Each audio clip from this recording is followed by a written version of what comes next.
Conexión Red Digital. Solo por ATN Televisión. Todo lo nuestro. El siguiente programa es apto para mayores de 12 años. Contiene escenas de sexo y de violencia moderada. ATN Televisión. Todo lo nuestro.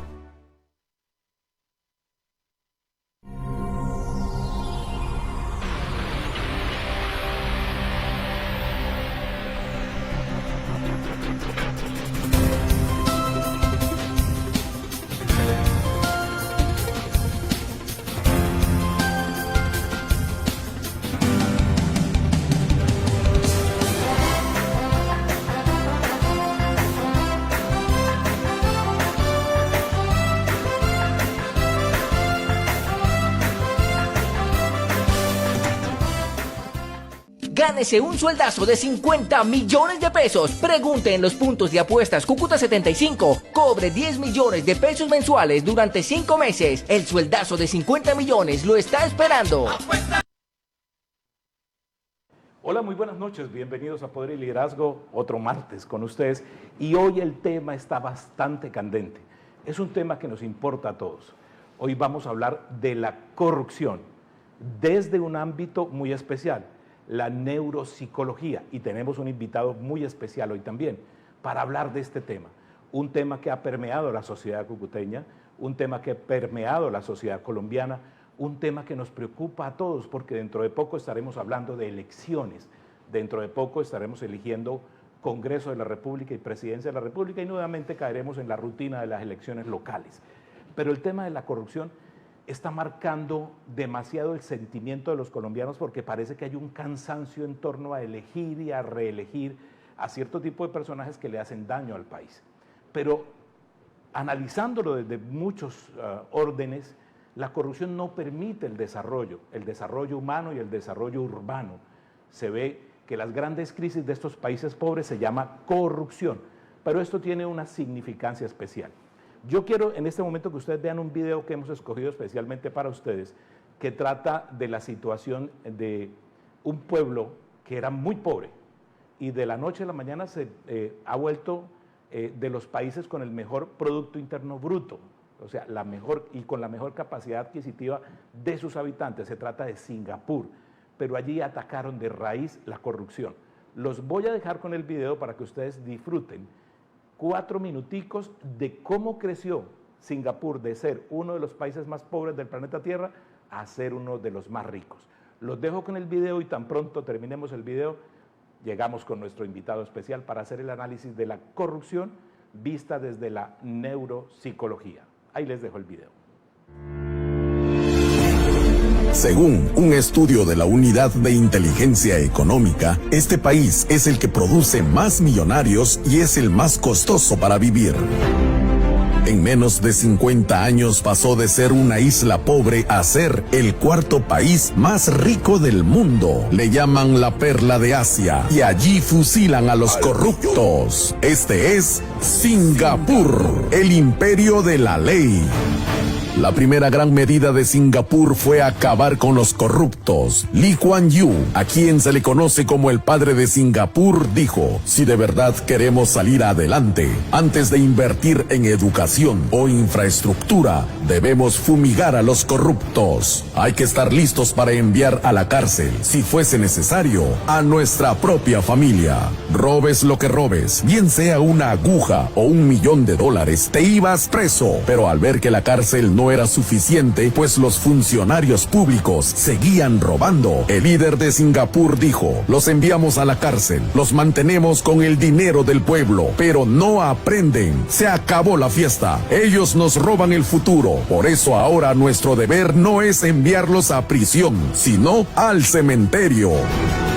Desde aquel entonces se aplica la pena de muerte. Se estableció que serían ejecutados los que, al incurrir en la corrupción, hubieran ocasionado la muerte de otra persona o los que desfalcaran los presupuestos para temas especialmente sensibles como hospitales, escuelas públicas o ayuda alimenticia para los pobres. Ministros, militares y jueces que figuraban entre los mafiosos de alto vuelo fueron ahorcados o fusilados, al igual que los civiles que participaron participaron en los mismos hechos. En otras palabras, corruptos y corruptores, todos recibían la pena máxima.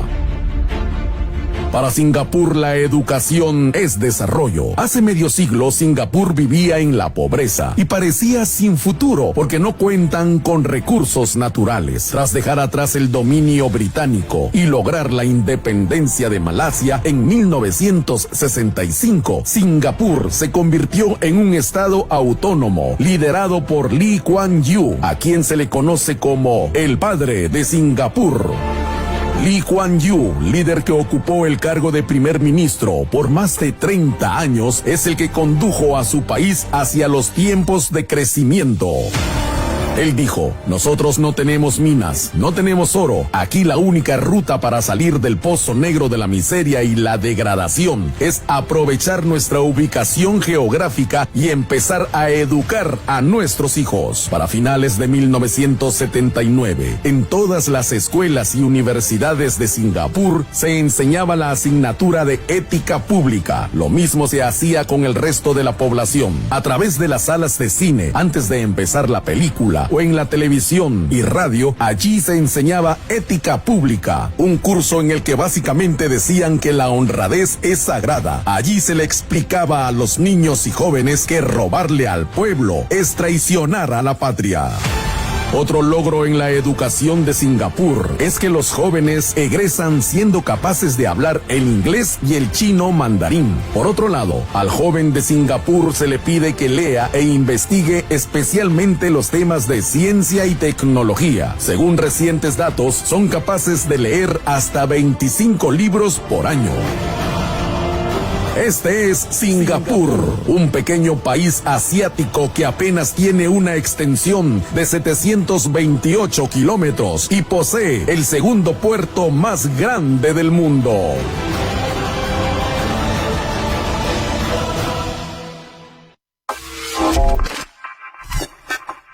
Bueno, ahí lo vieron ustedes. Una de las bases del desarrollo es atacar de frente la corrupción. Y para eso hoy tenemos un invitado especial, pero antes les voy a presentar a Sebastián Suárez, un estudiante de Ciencia Política de la Universidad de Antioquia, que nos va a acompañar en algunos programas durante este mes, haciendo también análisis y trabajo. Y le damos la bienvenida muy especial a nuestro psicólogo. ¿Quién es el invitado, Sebastián? Nuestro invitado es Marco Antonio Mendoza Hernández, psicopedagogo de la Universidad de Pamplona. Tiene estudios superiores en el Instituto de Altos Estudios Universitarios de España. Se ha desempeñado como comunicador social, profesor, periodista, entre otros trabajos que ha tenido. Muy bien, doctor Marco Antonio, bienvenido, buenas noches para usted. Muy buenas noches, doctor Ovallos. Un saludo para usted y para todos los integrantes de la mesa de trabajo de su prestigioso programa de opinión. Doctor Marco Antonio, lo invité acá porque en alguna oportunidad vi un video donde le hacían precisamente una entrevista y me llama poderosamente la atención el estudio que hizo referente a la neuropsicología como una base de la construcción del tema de analizar la corrupción. En alguna oportunidad también le hacía yo el análisis de que la corrupción pareciera que hiciera parte de la esencia humana, de que el ser humano tuviera esa tendencia. ¿Por qué lo digo, doctor Marco Antonio? Porque hay muchos actos que nos permiten identificar que los seres humanos tenemos una fuerte tendencia a distraer la moral, ¿verdad? Nos dan unos parámetros éticos para crecer, unos parámetros morales para crecer, pero en algún momento eso se tuerce y uno diría, ¿qué es lo que está pasando? Lo voy a contextualizar un poquito más. Si el niño llega a la casa con una cosa o algún implemento escolar que no le pertenece, uno de los papás dice, es que el niño salió avispado igual a mí, ¿verdad? U otras personas que creen que adulterar, por ejemplo, el taxímetro de un taxi, de un vehículo, no es un hecho de corrupción. O la señora que adapta los precios de acuerdo al marrano que llegó al negocio, ¿verdad? No tienen una tabla de precios y adaptan esos precios de acuerdo al cliente. ¿Me entiendes lo que estoy tratando de decir? Pero sin embargo, se siente con autoridad de señalar siempre al funcionario público como corrupto. Les gusta señalar y se les olvida que hay 3 dedos que también apuntan hacia uno. Hay que hacer un análisis más de fondo de qué es lo que sucede sobre todo en países tercermundistas donde la corrupción hace desastres. Ejemplos abundan, el vecino país, nuestro propio país que está catalogado entre los países más corruptos del mundo, el vecino México, en Argentina también hay unas graves crisis en materia de corrupción, pero pareciera ser que la pobreza también va de la mano posiblemente del el acto como tal de corromperse en busca de ese algo. Doctor Marco Antonio, ¿cuál es su análisis desde la neuropsicología? En efecto, doctor Ovallos, desde el punto de vista de la neuropsicología se han hecho muchísimos estudios y hay una conclusión fundamental, básica, es la siguiente. Todo el comportamiento del ser humano o es aprendido o es natural y reforzado por un factor de aprendizaje. Okay. Entonces, el ente tiene todo el espectro de su comportamiento dependiendo de su funcionamiento cerebral, es decir, de la sinapsis que hacen las neuronas en el cerebro. Entonces, básicamente desde el comienzo de la psicología científica, que fue la base fundamental para la neuropsicología, hablemos, por ejemplo, del mayor investigador en psicología y en el comportamiento humano a nivel fisiológico, que fue Sigmund Freud. Sigmund Freud fue la persona que implementó, descubrió, a través de los análisis empíricos, la capacidad del ser humano de aprender y de desaprender y tener conciencia. Él hablaba, básicamente, y eso está comprobado por la psicología cognitiva también, que el ser humano tiene tendencias naturales.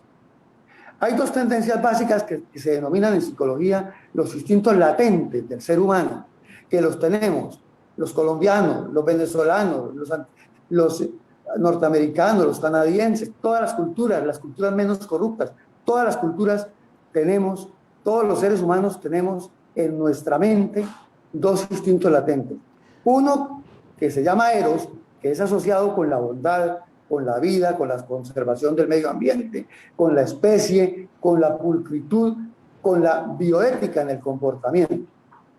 Y el otro, denominado Tánatos, que está relacionado con el instinto de muerte, de destrucción, con los defectos de conducta, la envidia, la misma corrupción, la trampa, todo lo que tiene que ver con las acciones del ser humano que son nocivas para él mismo y para la sociedad. Entonces, desde el punto de vista de la neuropsicología, esa es una variable importante, la parte psicobiológica. La parte psicobiológica define el ser humano en sus tendencias, pero hay otra variable, doctor Ovallos, que es la variable neurocognitiva, es decir, la capacidad del cerebro de aprender y de desaprender, es decir, de reforzar aprendizajes buenos y malos. Entonces, como tenemos el instinto de maldad, pues la trampa, la corrupción, es un defecto de conducta que se ha desencadenado en los seres humanos como resultado de los procesos neurocognitivos, es decir, de los aprendizajes.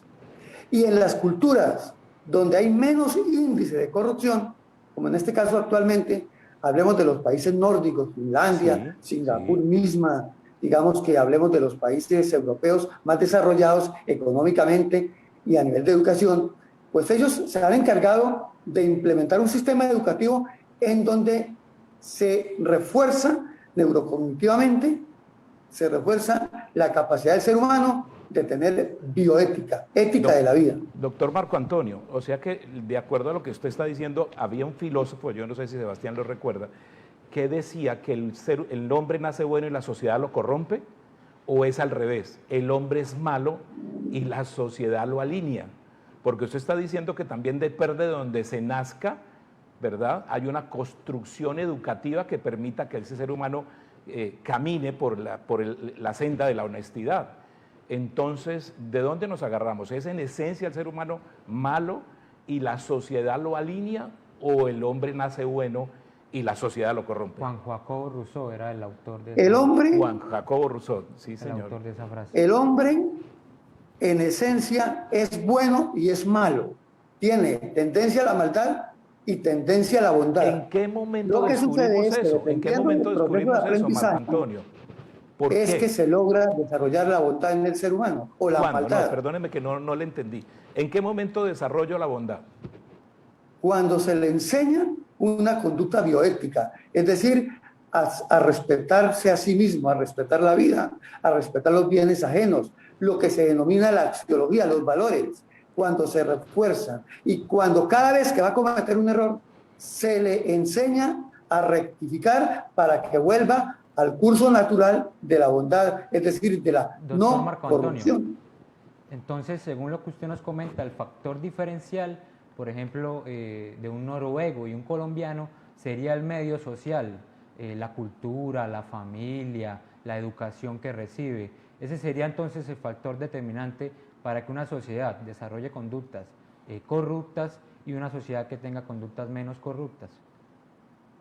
Hay otra variable que usted está planteando y que está asociada con la variable sociocultural paradigmática. Entonces, por ejemplo, tenemos un niño nacido en Finlandia, Sí. educado en la primera infancia en Finlandia, pero lo traemos a un país corrupto. El niño va a desaprender esos valores bioéticos y la tendencia natural a sentir placer es lo que lo lleva a experimentar placer con la corrupción. Entonces, hay otra conclusión clave Marco aquí. Antonio, eso quiere decir Cuando que el ser humano en el aprende tema de algo y la... experimenta placer, tiende a repetirlo y a experimentarlo.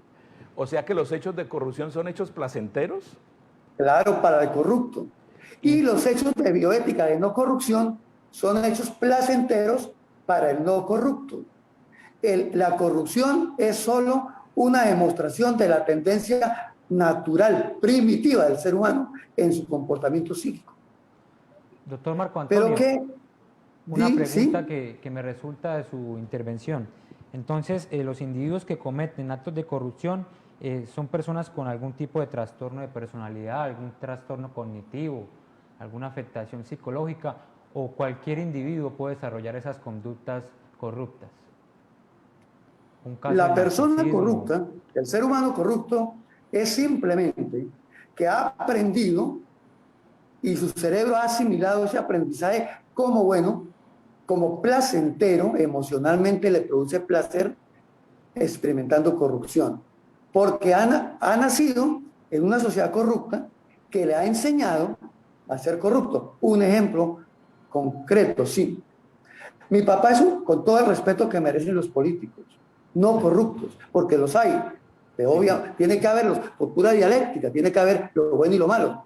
Entonces, por ejemplo, un señor es político, es representante de la Cámara, es senador. Sí.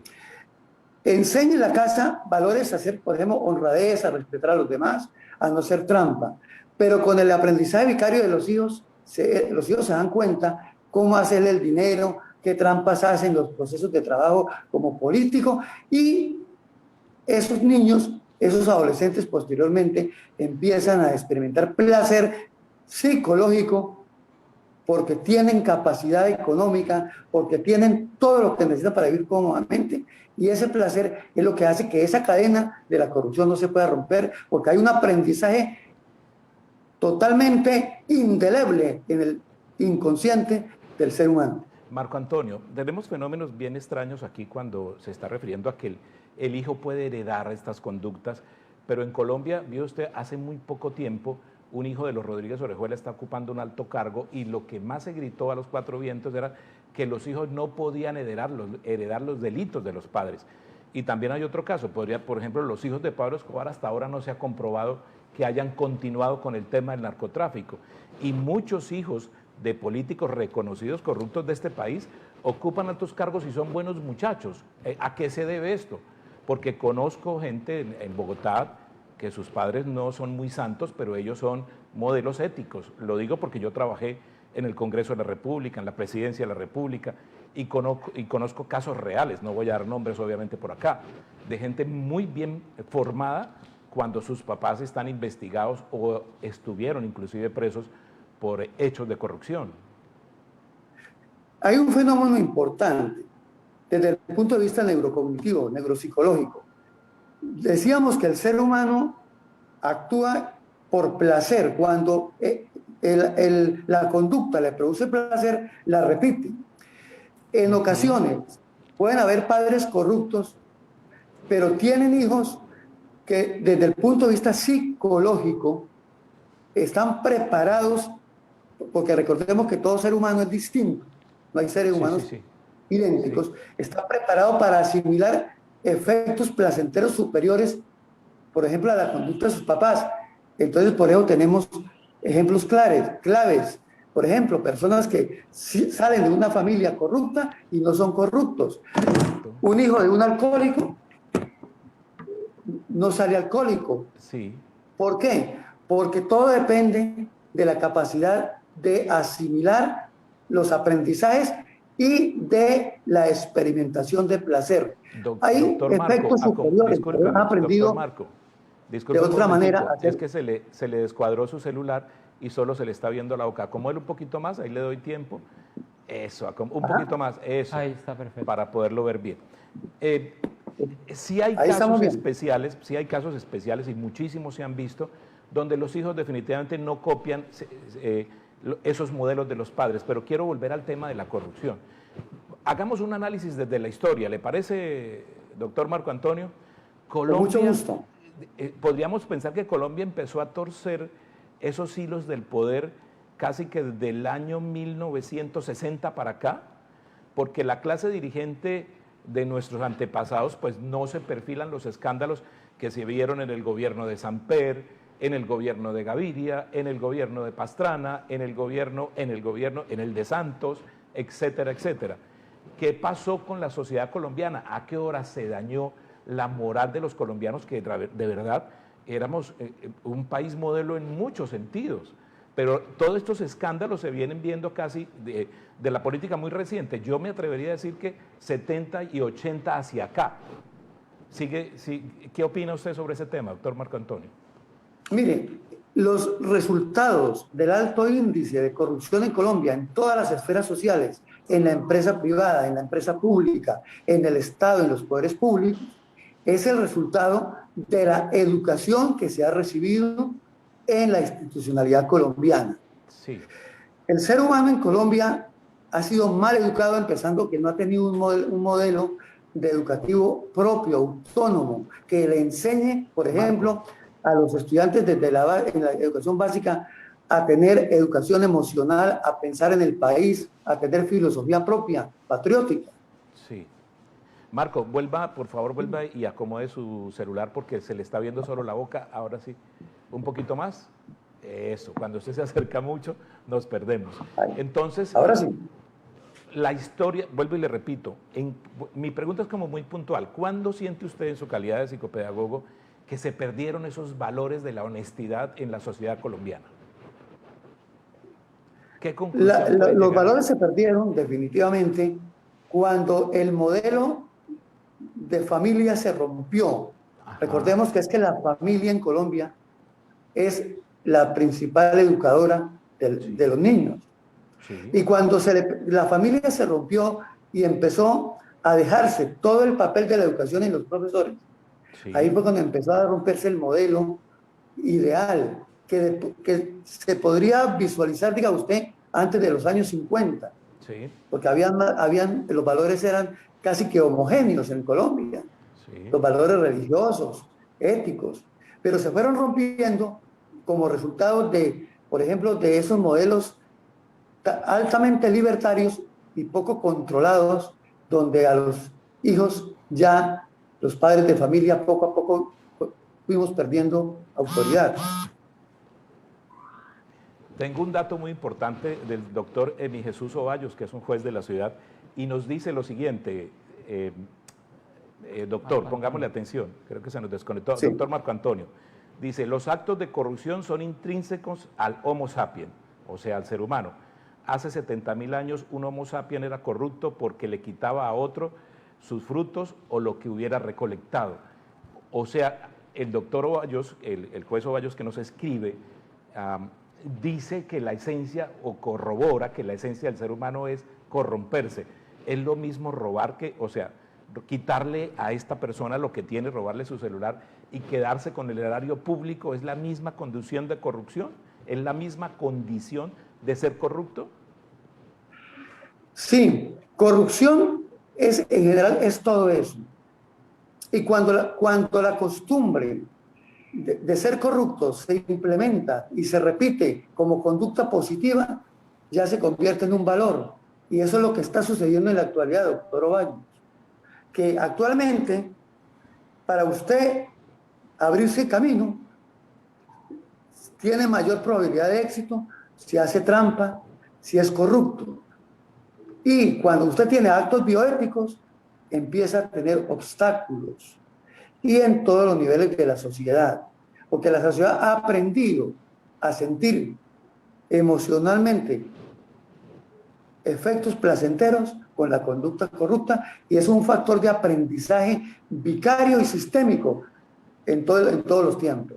Pero doctor Marco, ¿cómo hacemos para desaprender esa condición? Porque la globalización ha permitido visibilizar la corrupción en grandes proporciones. El caso de Odebrecht, Sebastián. Y a partir de eso, doctor, usted dice que ciertos valores tradicionales fomentaban una cultura anticorrupta, pero también, como dice William, la globalización y la apertura de los mercados pueden incentivar acciones de mercado que lleven a una competitividad que disminuya esas acciones corruptas.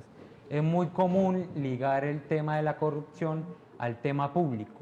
Si uno busca las definiciones, por ejemplo, que se tienen desde la RAE, ella dice que en las organizaciones, especialmente las públicas, práctica consistente en la utilización de las funciones y medios de aquellas en provecho económico o de otra índole de sus gestores.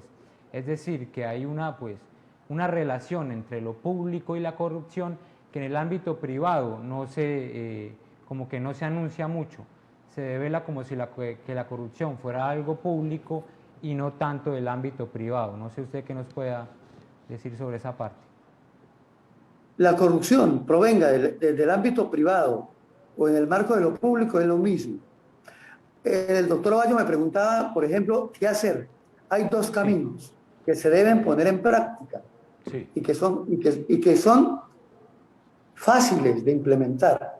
Primero, el camino de la disciplina social, partiendo, por ejemplo, de reformar en Colombia, hablemos del contexto colombiano, de reformar en Colombia las leyes para evitar conductas corruptas. Y paralelamente a eso, crear el segundo camino, que es la educación. Romper la ley 115, armarla de nuevo sobre el sustento de la bioética, es decir, de la educación emocional y psicológica de los niños y los adolescentes, para que cuando el cerebro ya se desarrolle completamente de alrededor de los 19 años, ya empiecen a desarrollar su preparación profesional libre de una conducta corrupta. Los países que han vencido en un alto porcentaje la corrupción lo han logrado con la educación. O sea que usted comparte conmigo que no. Perfecto. O sea que usted comparte conmigo que no es cambiando los modelos políticos, que es que porque está gobernando la derecha es que hay corrupción y que si nos cambiamos a la izquierda ya no va a haber corrupción. Porque le quiero contar, en el imaginario del pueblo colombiano está creyendo que cambiar de modelo político e ideológico va a hacer que la corrupción se acabe. ¿Qué opina usted sobre eso? William, a propósito de eso, hay un autor...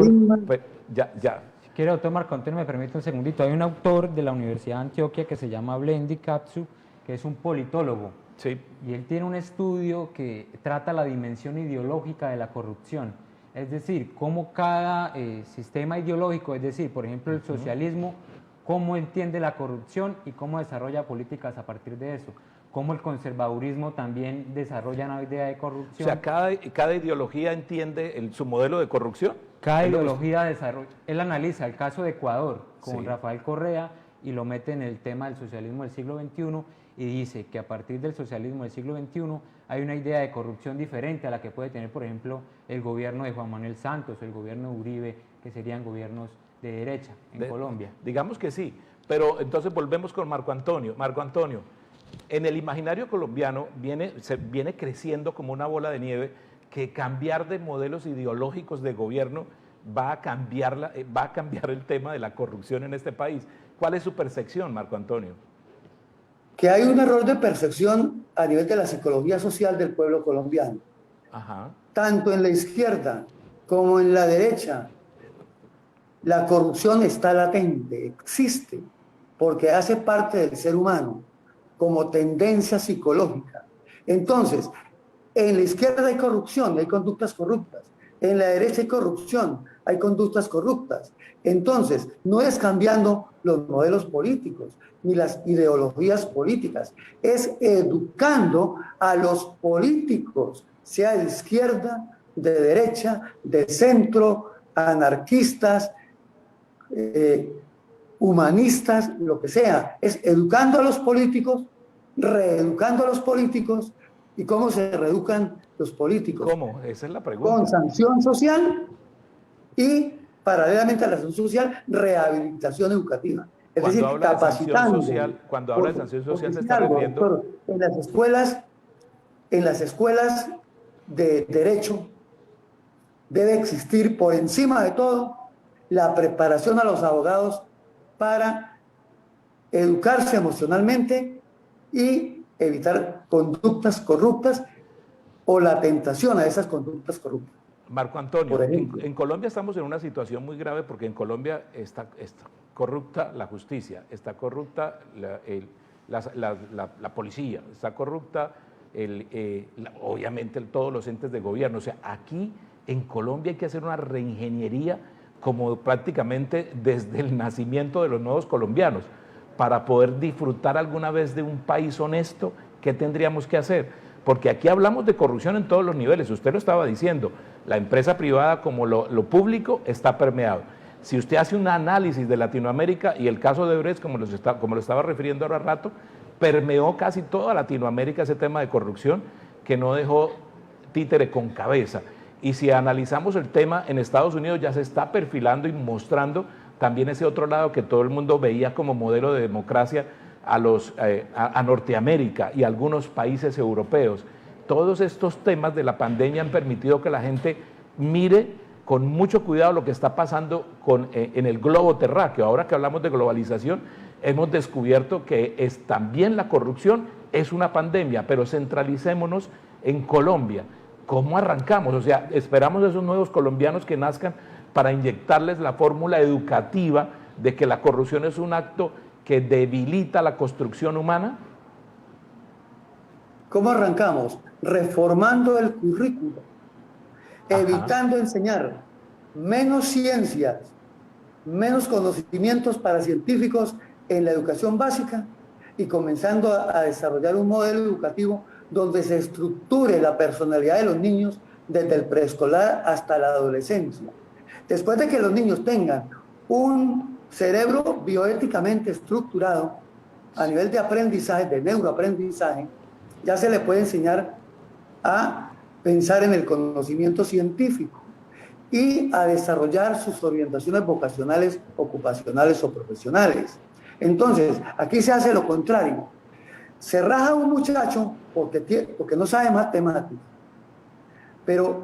y se pasa a otro que sabe matemática y que es una persona mal educada, en el sentido de que no tiene valores éticos totalmente indelebles en su mente. Entonces, lo primero que hay que hacer es reformar el currículo, enseñar más ética, más patriotismo, más conocimiento del país, más educación política, más legislación colombiana, enseñar a conocer el país y a respetarlo para que en esos aprendizajes sistémicos, cuando el muchacho tenga 17 años, que ya entra a la etapa psicológica que nosotros en psicopedagogía llamamos operaciones formales, pueda hacer inferencias y pueda desarrollar todo el conocimiento científico. Los países actuales donde tienen mayor desarrollo de la ciencia son países que en la primera infancia y en la educación básica se dedican a estructurar emocionalmente a los seres humanos, a sus compatriotas. Entonces, hay que romper con ese modelo y comenzar a reeducar a los niños que ya tienen 7 años, que ya son adolescentes, y a reeducar a los muchachos que entran a la universidad. Es decir, a condicionarlos para que logren comprobar por la vía empírica que siendo corruptos les da más posibilidad de tener éxito. Eso es la carencia del pueblo colombiano. Entonces podemos tener políticos de izquierda, de derecha, tendencias políticas de cualquier índole, pero bien educados mentalmente, emocionalmente y bioéticamente, vamos a tener en 20 años un país desarrollado en toda su totalidad, porque tenemos la mayor posibilidad dependiendo del crecimiento económico que tiene Colombia.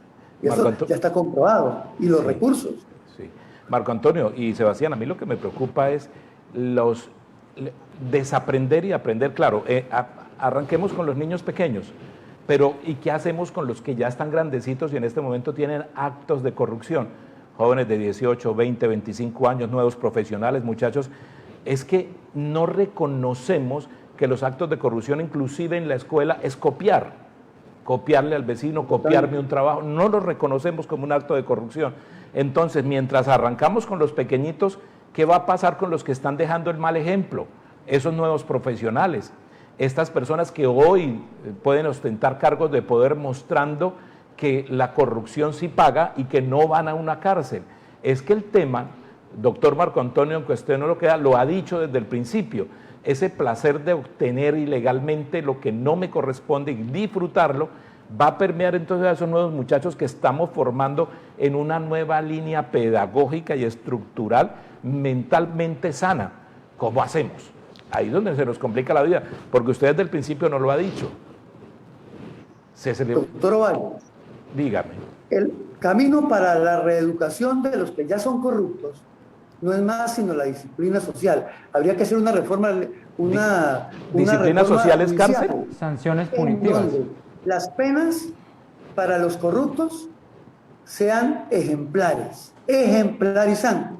Los abogados penalistas... Como las de Singapur, mi querido Marco Antonio, como las de Singapur, ¿está usted queriendo inducir? Singapur fue el exceso. Fue el exceso, la vida claro. por encima de todo se debe respetar. Sí, claro. Pero una manera de respetar la vida es educar al ser humano. Entonces, si hay unas leyes contundentes en Colombia donde la corrupción se ataque punitivamente, no se perdone la corrupción y el corrupto vaya a la cárcel, pague y entre a un programa de rehabilitación, probablemente ese camino sirve. Pero para eso necesitamos hacer una reforma política en Colombia, una reforma judicial, porque es que la corrupción, cuando ya es un aprendizaje, y es un aprendizaje que produce placer en un cerebro desarrollado, pues ¿qué va a pasar? No se puede inhibir, como lo que sucede con el problema del drogadicto. El drogadicto se rehabilita cuando se le inhibe del consumo de drogas y se le hace experimentar placer con otra actividad, otra conducta. Entonces, el único camino es una gran reforma jurídica que reemplace la tolerancia a los actos de corrupción en todos los niveles y en todas las instancias. Doctor Marco Antonio, pero esa propuesta y esa vía de aumentar la carga punitiva, pues no ha mostrado resultado en ciertos aspectos, por ejemplo, el tema de la reducción de homicidios, aumentando las penas, los casos de violaciones. Últimamente pues se extendió la condena de los violadores a cadena perpetua y eso pues no ha reducido sustancialmente los casos de violaciones. ¿Por qué en el caso de la corrupción, siendo desde su punto de vista un factor tan intrínseco, tan genético, tan ligado al ser humano, eso sí afectaría ese resultado? Y también otra pregunta muy puntual. Jean-Paul Sartre tiene una frase que decía: somos lo que hacemos con lo que hicieron de nosotros. ¿Qué papel le queda al individuo? O sea, ¿qué papel tiene el individuo que se mueve en una sociedad que, como usted dice, es un medio que es corrupto, que tiene incentivos para la corrupción? ¿Qué papel le queda al individuo para poder manejarse en esa sociedad y no pues cometer actos de corrupción? Porque resulta un poco dramático pues a la conclusión a la que uno llega, es que estamos en y por lo cual fuimos educados en ese medio y no tenemos más que seguir actuando corruptamente. ¿Qué papel le cabe al individuo en esa lucha contra la corrupción? A ver, digamos que hay una teoría que la penalización no rehabilita, pero la impunidad es peor. Entonces, cuando las conductas corruptas se presentan, hay que disciplinarlas. Ahora, el otro camino es educar al constituyente primario, es decir, al pueblo. Esa al era... pueblo, esa, a la persona que elige. Muy bien, dio usted en el clavo que yo, que he ejercido la política en esta ciudad, lo he cuestionado siempre, porque siempre señalamos al político corrupto, pero mi doctor Marco Antonio, también ahí hay una línea muy delgada que se hilvana, ¿verdad? Muy fácilmente, y es, ¿dónde está el elector corrupto que se presta para elegirlos? ¿Dónde queda esa parte? ¿Dónde queda la responsabilidad del otro que sí? Porque es que para llegar a ser alcalde, gobernador, senador, representante de la Cámara o presidente, tengo que ser elegido. A mí no me ponen allá mágicamente, ¿verdad? Al corrupto no lo sentamos mágicamente en una silla para que gobierne. Hay unas personas que van y ejercen un derecho constitucional que se llama el voto y que con toda impunidad le dan el voto a los corruptos. Entonces uno dice, aquí hay un problema de grandes proporciones y con unas raíces muy profundas arraigado en este pueblo colombiano desde los últimos 40 años para acá. Y es que la gente también con toda tranquilidad le da el voto. Aquí en Cúcuta, creo que usted estaba en ese momento en Cúcuta, está en Pamplona. Usted está en Cúcuta, ¿verdad, doctor Marco Antonio? Sí, señor. Aquí hay mucha gente que dice, él roba pero hace. ¿Cómo es ese símil? Yo no acabo de entender cómo alguien desde su análisis para elegir a alguien dicen, yo no lo elijo a este porque es honesto y no hace nada, pero sí elijo al que roba porque hace. O sea, me lo he cuestionado todo el tiempo. ¿Cuál es el análisis que usted le hace como psicopedagogo, doctor Marco Antonio, a ese fenómeno muy latinoamericano de aceptar al corrupto, acomodarlo ahí? Porque, pues, vuelvo y le digo, si analiza, en Latinoamérica el fenómeno es parecido, no es solo Cúcuta, es el tema venezolano, es el tema peruano, mire los escándalos en Perú en estos días, es el tema argentino, es el tema mexicano. Dígame.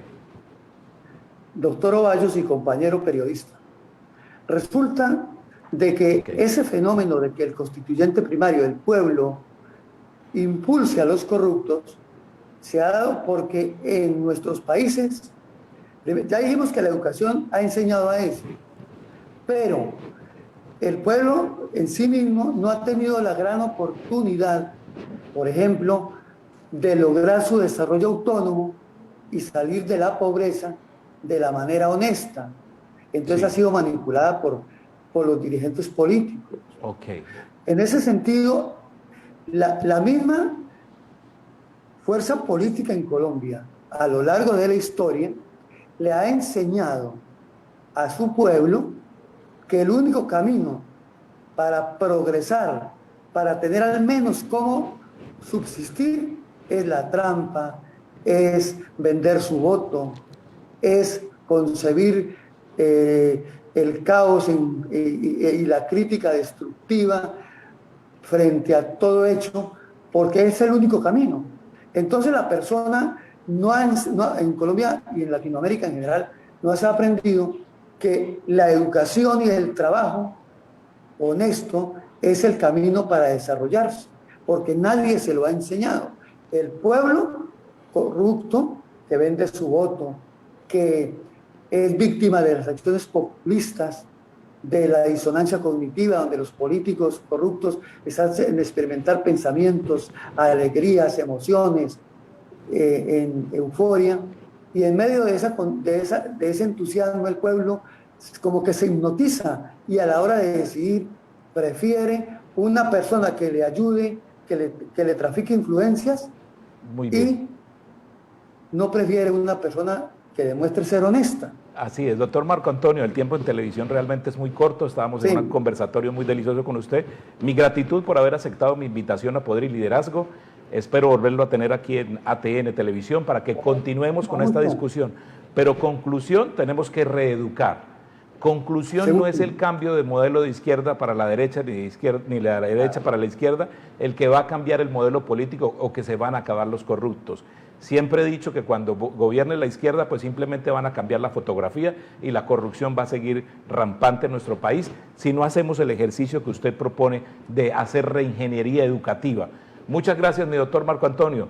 Dios le pague por haber estado aquí con nosotros y pronto lo volveré a invitar para que hagamos otro análisis sobre lo que está pasando en Colombia visto desde la neuropsicología. Muchísimas gracias, doctor Ovallos, a su compañero de trabajo, a todos los integrantes de la mesa. Ha sido un placer. Que tengan una noche sumamente fascinante, muchísimo gusto. Vale. Y nos veremos en la próxima oportunidad. Estamos para servirle, doctor, y a su equipo de trabajo y a su canal de televisión. Decía un amigo mío de la televisión venezolana, nos vemos en la próxima sonrisa. Sebastián, buena noche y gracias. William, muchísimas gracias. Hasta luego ustedes, nos vemos el próximo martes con más Poder y Liderazgo aquí en ATN Televisión. Gánese un sueldazo de 50 millones de pesos. Pregunte en los puntos de apuestas Cúcuta 75. Cobre 10 millones de pesos mensuales durante 5 meses. El sueldazo de 50 millones lo está esperando.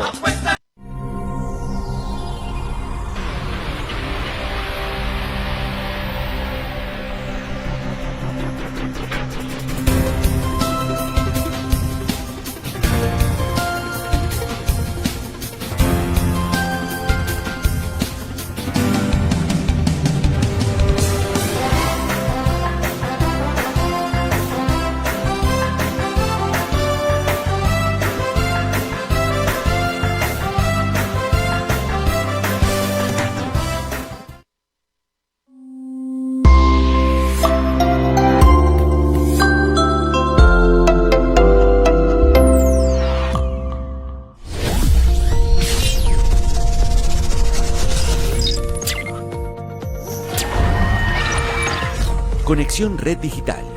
Solo por ATN Televisión. Todo lo nuestro.